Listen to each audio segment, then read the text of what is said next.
One of my biggest questions in life is how can we so easily convince ourselves that something is okay or normal when, from an outside point of view, it's clearly not? For me, that was growing up in a toxic household, battling depression, and convincing myself the entire time that it was normal. I, in retrospect, it's like, what was I, a fool?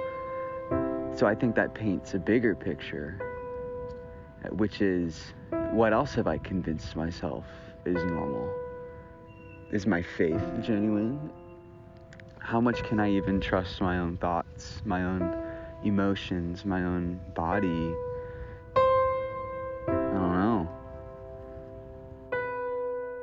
I'm basically unsure of everything, and it's way easier for me to talk about the things that I'm sure about than the seemingly endless list of things that I'm unsure about. What I'm sure of is very, very little. Being unsure and having like a shaky faith felt like a very unstable place to be in. Like, I remember anytime anybody had like doubts or questioning, it was a big like prayer circle, Bible study, gossip moment. And I would always fear being unsure. So then like when things would happen in life that could cause me to like doubt or question, I immediately would just like repress them. I guess I'm just unsure of my relationship with God. I think that being raised in the church, I was raised to be an atheist. and then coming into adulthood, anti-religious. it's been kind of a trip figuring out, where I actually stand. And my dad was raised in a Buddhist household. What have my parents raised me but to in believe? terms of me being a Christian, my parents don't understand it. And I also don't know how people pick between different religions. How do you know that your God is more valid than Allah or the Christian the God of Jews? Like, how do you know that that's between more any true? of those? Like, I think there might be a God, but I can't put a title on this thing. I just know that things don't make sense, and it's so much easier for me to plug some arbitrary God in there because the more I think about it, the more confused I become. I've always been really afraid of dying. It kept me up at 6 years old, afraid another 80 wouldn't be enough.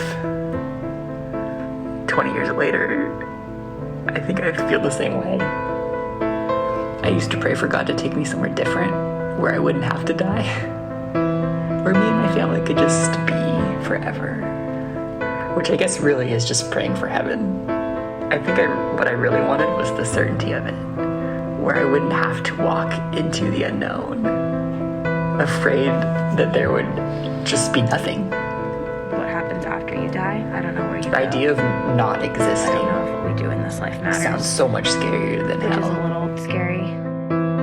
You see all these disasters and all these tragedies that happen, and it happens to innocent people that shouldn't have happened to. So you never know when your life will go upside down. I want to end the call wrapping up these rambling thoughts with a hopeful conclusion, tying everything together in a powerful image of the glory to come. But as much as I prayed for the comfort of a special place I can run to, without confronting the uncertainty, I'm not there yet.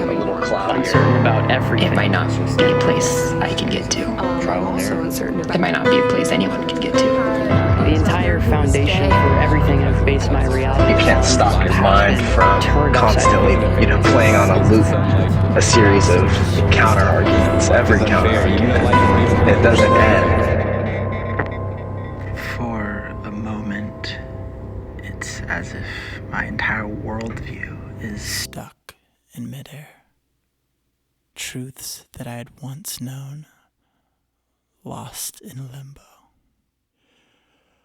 Where do we go from here?